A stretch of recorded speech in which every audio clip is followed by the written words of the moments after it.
ಇನ್ನು ಮತ್ತೊಂದು ಕಡೆ ಕಂಪ್ಲೇಂಟ್ ಕೊಟ್ಟು ಹೊರಬಂದ ನಂತರ ರಿಯಾಕ್ಷನ್ ಅನ್ನು ಕೊಡ್ತಾ ಇದ್ರು ರಮ್ಯಾ ಅವರು. ಈ ಸಂದರ್ಭದಲ್ಲಿ ಮಾಧ್ಯಮದವರು ಪ್ರಶ್ನೆ ಮಾಡ್ತಾರೆ. ವಿಜಯಲಕ್ಷ್ಮಿ ಹಾಗೂ ರಕ್ಷಿತಾ ಅವರು ಒಂದು ಪೋಸ್ಟ್ ಹಾಕಿದ್ರಲ್ಲ, ಅದ್ರ ಬಗ್ಗೆ ಪ್ರಶ್ನೆ ಕೇಳಿದಂಥ ಸಂದರ್ಭದಲ್ಲಿ ರಮ್ಯಾ ಅವರು ರಿಯಾಕ್ಷನ್ ಕೊಡ್ತಾರೆ. ಇದಕ್ಕೆ ಏನಂತಂದ್ರು, ಇಬ್ಬರೂ ಕೂಡ ನನ್ನ ಬಗ್ಗೆ ಹೇಳಿದ್ದಾರೆ, ಸ್ಟೇಟಸ್ ಹಾಕೊಂಡಿದ್ದಾರೆ ಅಥವಾ ಸ್ಟೋರಿ ಹಾಕೊಂಡಿದ್ದಾರೆ ಅಂತ ನನಗೇನು ಅನ್ಸೋದಿಲ್ಲ. ಏನೋ ಒಂದು ಕಾಮನ್ ಆಗಿ ಹಾಕೊಂಡಿದ್ದಾರೆ ಅಂತ ಅನ್ಬೋದಷ್ಟೇ. ಆದರೆ ನನಗೇನೇ ಒಂದು ಟಾಂಗ್ ಕೊಡೋ ರೀತಿಯಾಗಿ ಅಥವಾ ನನಗೇನೆ ನನ್ನ ವಿರುದ್ಧವಾಗೇನೋ ಹಾಕಿದ್ದಾರೆ ಅಂತ ನನಗನ್ಸಲ್ಲ. ಇಫ್ ಇನ್ ಕೇಸ್ ವಿಜಿ ಆ ಥರ ಏನಾದರೂ ಹಾಕಿದರೆ ಒತ್ತಡಕ್ಕೆ ಬಿದ್ದು ಏನಾದರೂ ಹಾಕಿರ್ಬೋದಷ್ಟೇ. ಅವ್ರ ಬಗ್ಗೆ ನನಗೆ ಚೆನ್ನಾಗಿ ಗೊತ್ತು ಅಂತ ರಮ್ಯಾ ಅವರು ಹೇಳಿದ್ದು. ಅವರು ಆ ಥರ ಯಾವುದೇ ಸಂಬಂಧವನ್ನು ಇಟ್ಕೊಂಡಿಲ್ಲ. ರಕ್ಷಿತಾ ಅವರು ಪೋಸ್ಟ್ ಮಾಡಿದ್ದನ್ನು ನನಗೆ ಯಾರೋ ಕಳಿಸಿದ್ರು, ನೋಡಿದೆ ನಾನು. ಆದರೆ ಅದಕ್ಕೂ ನನಗೂ ಸಂಬಂಧಿಸಿದ್ದಲ್ಲ. ಕಮಿಷನರ್ಗೆ ಈಗಾಗಲೇ ಕಂಪ್ಲೇಂಟ್ ಕೊಟ್ಟಿದ್ದೀನಿ ಅಂತಂದರು ನಟಿ ರಮ್ಯಾ ಅವರು. ಕಮಿಷನರ್ ಕಚೇರಿಗೆ ಹೋಗಿ ಕಂಪ್ಲೇಂಟ್ ಕೊಟ್ಟು ಹೊರಬಂದ ನಂತರ ಇದರ ಬಗ್ಗೆ ಮಾತನಾಡಿದ್ದು ರಮ್ಯಾ ಅವರು ಹಿಂಗೆ.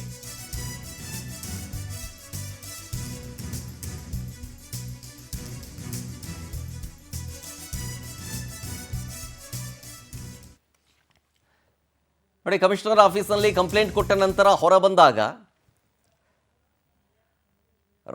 ರಕ್ಷಿತಾ ಹಾಗೆಯೇ ದರ್ಶನ್ ಪತ್ನಿ ವಿಜಯಲಕ್ಷ್ಮಿ ಇವರಿಬ್ಬರು ಮಾರ್ಮಿಕವಾಗಿ ಅದೇ ಸಂದರ್ಭದಲ್ಲಿ ರಮ್ಯಾ ಅವರ ಒಂದು ಇಶ್ಯೂಸ್ ಏನು ನಡೀತಾ ಇತ್ತೋ ಅದೇ ಸಂದರ್ಭದಲ್ಲೇ ಸ್ಟೋರಿ ಹಾಕೊಂಡಿರ್ತಾರೆ.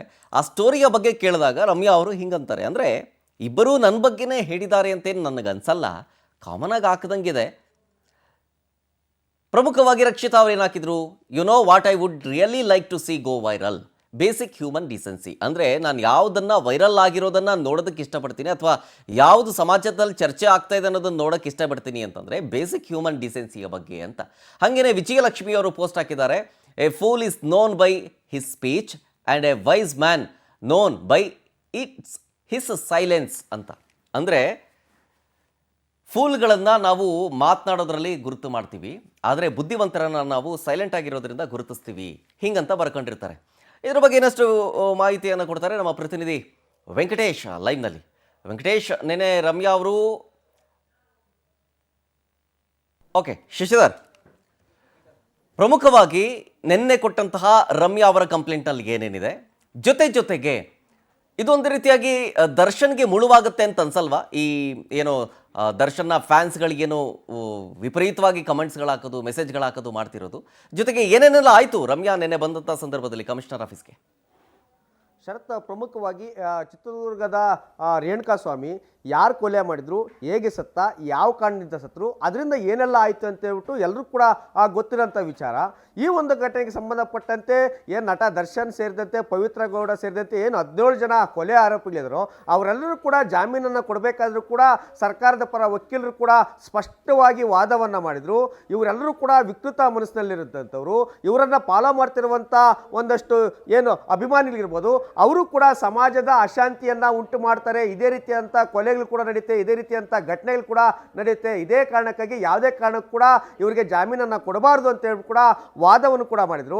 ಆದರೆ ಆ ವಾದಕ್ಕೆ ಹೈಕೋರ್ಟ್ ಎಲ್ಲ ಒಂದು ಕಡೆ ಕವಡೆ ಕಾಸಿನ ಮರ್ಯಾದೆ ಕೂಡ ಕೊಟ್ಟಿಲ್ಲ. ಈಗ ಸದ್ಯಕ್ಕೆ ಇದು ತಾಜಾ ಉದಾಹರಣೆ ಅಂತ ಕೂಡ ಹೇಳ್ಬೋದು. ಯಾಕೆಂತಂದರೆ ಸುಪ್ರೀಂ ಕೋರ್ಟ್ ಕೂಡ ಹೈಕೋರ್ಟ್ ತೆಗೆದುಕೊಂಡಂಥ ನಿರ್ಧಾರ ವಿರುದ್ಧ ಅಸಮಾಧಾನ ಮತ್ತು ಬೇಸರವನ್ನು ಕೂಡ ವ್ಯಕ್ತಪಡಿಸಿತ್ತು.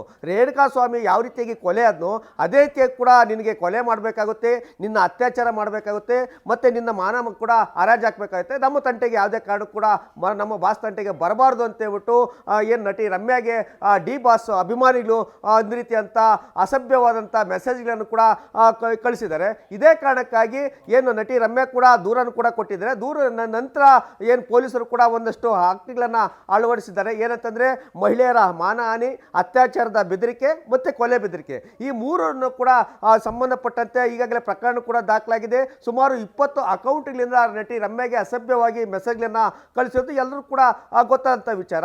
ಇದೆಲ್ಲ ಯಾಕೆ ನಡೀತು ಅಂತಂದರೆ ನಟ ದರ್ಶನ್ ಸೇರಿದಂತೆ ಪವಿತ್ರ ಗೌಡ ಸೇರಿದಂತೆ ರೇಣುಕಾಸ್ವಾಮಿ ಕೊಲೆ ಆರೋಪಿಗಳಿಗೆ ಯಾವ ಆಧಾರದಲ್ಲಿ ನೀವು ಜಾಮೀನನ್ನು ಕೊಟ್ಟರೆ ಅಂತ ಹೇಳ್ಬಿಟ್ಟು ಸುಪ್ರೀಂ ಕೋರ್ಟ್ನಲ್ಲಿ ನ್ಯಾಯಾಧೀಶರ ನೇರವಾಗಿ ಪ್ರಶ್ನೆಯನ್ನು ಹೈಕೋರ್ಟ್ಗೆ ಕೇಳಿತ್ತು. ಇಂಥವ್ರಿಗೆ ಜಾಮೀನು ಕೊಡುವಂಥ ಅವಶ್ಯಕತೆ ಇರಲಿಲ್ಲ, ಇವರು ಉದ್ದೇಶಪೂರ್ವಕವಾಗಿ ಕೊಲೆಯನ್ನು ಮಾಡಿದ್ದಾರೆ, ಆದರೆ ಕೊಲೆ ಮಾಡುವಂಥ ಅಧಿಕಾರ ಯಾರಿಗೂ ಕೂಡ ಇಲ್ಲ, ಯಾಕೆ ಜಾಮೀನನ್ನು ಕೊಟ್ಟರೆ ಅಂತಲೂ ಕೂಡ ಹೈಕೋರ್ಟ್ಗೆ ಆ ಚಾಟಿಯನ್ನು ಬೀಸಿತ್ತು. ಆ ಒಂದು ವಿಚಾರದಲ್ಲಿ ರೇಣುಕಾಸ್ವಾಮಿ ಫ್ಯಾಮಿಲಿಗೆ ಎಲ್ಲ ಒಂದು ಕಡೆ ಏನು ನ್ಯಾಯ ಸಿಗುತ್ತೆ ಅಂತ ಹೇಳ್ಬಿಟ್ಟು ನಟಿ ರಮ್ಯಾ ಕೂಡ ರೇಣುಕಾಸ್ವಾಮಿ ಪರ ಒಂದು ಪೋಸ್ಟನ್ನು ಹಾಕಿದ್ರು. ಆ ಪೋಸ್ಟ್ ಆಗ್ತಿದ್ದಂತೆ ದರ್ಶನ್ ಫ್ಯಾನ್ಸ್ನವರು ಕೂಡ ಸಾಕಷ್ಟು ಆಕ್ರೋಶವನ್ನು ಕೂಡ ವ್ಯಕ್ತಪಡಿಸಿದ್ರು. ಒಂದಷ್ಟು ಪರ ವಿರೋಧದ ಚರ್ಚೆಗಳು ಕೂಡ ನಡೀತಿತ್ತು. ಆದರೆ ಇವತ್ತು ನೇರವಾಗಿ ರಮ್ಯಾವನ್ನ ನಿನ್ನನ್ನು ಕೊಲ್ಲಿಸ್ತೇವೆ, ರೇಪ್ ಮಾಡಿಸ್ತೇವೆ, ನಿನ್ನ ಮಾನವನ್ನ ಹಾರಿ ಮಾಡ್ತೇವೆ, ರೇಣುಕಾಸ್ವಾಮಿ ತರನೇ ನಿನ್ನನ್ನು ಕೂಡ ಕೊಲೆ ಮಾಡಬೇಕಾಗುತ್ತೆ ಅಂತ ಹೇಳ್ಬಿಟ್ಟು ಬೆದರಿಕೆಯನ್ನು ಹಾಕ್ತಿದ್ರೆ. ಹೀಗಾಗಿ ಪೊಲೀಸರು ಆದಷ್ಟು ಬೇಗ ಆಕ್ಟಿವ್ ಆಗಿ ಯಾರೆಲ್ಲ ಕೊಲೆ ಬೆದರಿಕೆಯನ್ನು ಹಾಕಿದಾರೋ, ಸಮಾಜದ ಅಶಾಂತಿಯನ್ನು ಉಂಟು ಮಾಡೋದಕ್ಕೆ ಯಾರೆಲ್ಲ ಪ್ರಯತ್ನವನ್ನು ಪಡ್ತಿದ್ರೋ ಅವ್ರ ವಿರುದ್ಧ ಶಿಸ್ತು ಕ್ರಮವನ್ನು ಆದಷ್ಟು ಬೇಗ ಮಾಡಬೇಕಾಗಿದೆ Sharath. Yes, thank you Shashidhar ಡೀಟೇಲ್ಸ್ಗಾಗಿ. ನೋಡಿ, ಇದ್ರ ಬಗ್ಗೆನೇ ಹೇಳ್ತಾ ಇದ್ದೆ ನಾನು. ನಟಿ ರಮ್ಯಾ ವಿರುದ್ಧ ದರ್ಶನ್ ಫ್ಯಾನ್ಸ್ಗಳು ಅಶ್ಲೀಲವಾಗಿ ಕಮೆಂಟ್ ಮಾಡೋದು, ಮೆಸೇಜ್ ಮಾಡೋದು, ಅತಿರೇಕದ ವರ್ತನೆ ಮಾಡ್ತಾ ಇದ್ದಾರಲ್ಲ, ಈ ವರ್ತನೆ ಇದೆಯಲ್ಲ, ಇದು ಕಿಲ್ಲಿಂಗ್ ಸ್ಟಾರ್ ದರ್ಶನ್ಗೆ ಮುಳುವಾಗುತ್ತೆ, ಆಬ್ವಿಯಸ್ಲಿ ಮುಳುವಾಗುತ್ತೆ ಅನ್ನುವಂಥ ಚರ್ಚೆ. ಡಿ ಫ್ಯಾನ್ಸ್ ವಿರುದ್ಧ ಕಾನೂನು ಸಮರವನ್ನ ನಟಿ ರಮ್ಯಾ ಅವರು ಸಾರಿದ್ದಾರೆ. ಈಗ ಒಂದು ಕಡೆ ದರ್ಶನ್ ಅಭಿಮಾನಿಗಳ ವಿರುದ್ಧ ಇಬ್ಬರು ಸೆಲೆಬ್ರಿಟಿಗಳು ಈಗಾಗಲೇ ಗರಂ ಆಗಿದ್ದಾರೆ.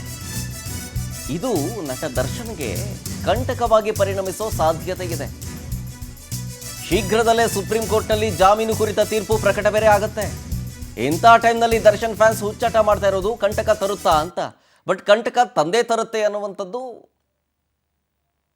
ಒಂದಷ್ಟು ಜನ ಲಾಯರ್ಗಳ, ವಕೀಲರ ಮಾತು ಕೂಡ ಆಗಿದೆ. ಆಬ್ವಿಯಸ್ಲಿ ಆಗುತ್ತೆ. ಹೈಕೋರ್ಟ್ನಲ್ಲೂ ಕೂಡ ಈ ವಿಚಾರದ ಬಗ್ಗೆ ಚರ್ಚೆ ಕೂಡ ಆಗಿತ್ತು ಈ ಹಿಂದೆ. ಅಂದರೆ ಪರಪ್ಪನ ಅಗ್ರಹಾರ ಜೈಲು ಸೇರಿದಾಗ ಅವ್ರಿಗೆ ಒಂದು ಕೈದಿ ನಂಬರ್ ಕೊಡ್ತಾರೆ. ಅಂದರೆ ವಿಚಾರಣಾಧೀನ ಕೈದಿ ನಂಬರು 6106. ಅದನ್ನು ಟ್ಯಾಟುವಾಕ್ಸ್ಗಳದು, ಮಕ್ಕಳಿಗೆ ಬಟ್ಟೆ ಹಾಕ್ಬಿಟ್ಟು ಅದನ್ನು ಫೋಟೋಶೂಟ್ ಮಾಡಿದ್ದು, ಆಮೇಲೆ ಆಟೋ ಮೇಲೆ ಬರ್ಕೊಳ್ಳೋದು, ಈ ರೀತಿಯಾಗಿ ಅದೊಂದು ರೀತಿಯಾಗಿ ಅವ್ರಿಗೆ ಸಿಕ್ಕಂಥ ಗೌರವ ಅನ್ನೋ ರೀತಿಯಾಗಿ ವರ್ತನೆ ಮಾಡ್ತಾಯಿದ್ರು. ಅತಿರೇಕದ ವರ್ತನೆ ಆಗಿತ್ತು. ಅದಾದಮೇಲೆ ಬಳ್ಳಾರಿ ಜೈಲಿಗೆ ಶಿಫ್ಟ್ ಆದಾಗ ಕೈದಿ ನಂಬರ್ ಮತ್ತೆ ಚೇಂಜ್ ಆಯಿತು, 511, ಮತ್ತು ಅದನ್ನು ಇಟ್ಕೊಂಡ್ರು. ಸೊ ಹಾಗಾಗಿ ಈ ಅತಿರೇಕದ ವರ್ತನೆ ಹೈಕೋರ್ಟ್ನಲ್ಲೂ ಕೂಡ ಚರ್ಚೆ ಆಗಿತ್ತು. ಆಗ ಬೇಲ್ ಕ್ಯಾನ್ಸಲ್ ಆಗೋ ಮಟ್ಟಕ್ಕೆ ಹೋಗಿತ್ತು. ಈಗ ಮತ್ತೆ ಅದೇ ಹಂತದಲ್ಲಿದ್ದಾರೆ, ಸುಪ್ರೀಂ ಕೋರ್ಟ್ನಲ್ಲಿದೆ. ಬೇಲ್ ಕ್ಯಾನ್ಸಲ್ ಆಗುತ್ತೋ ಕಂಟಿನ್ಯೂ ಆಗುತ್ತೋ ಅನ್ನೋ ಟೆನ್ಷನಲ್ಲೇ ಈಗ ಅಭಿಮಾನಿಗಳ ಅತಿರೇಕದ ವರ್ತನೆ ಇವರು ಬೇಲ್ ಕ್ಯಾನ್ಸಲ್ ಆಗೋದಕ್ಕೆ ಕಾರಣವಾದರೂ ಆಗಬಹುದು ಅನ್ನುವಂಥ ಚರ್ಚೆ ಆಗ್ತಿದೆ ಈಗ.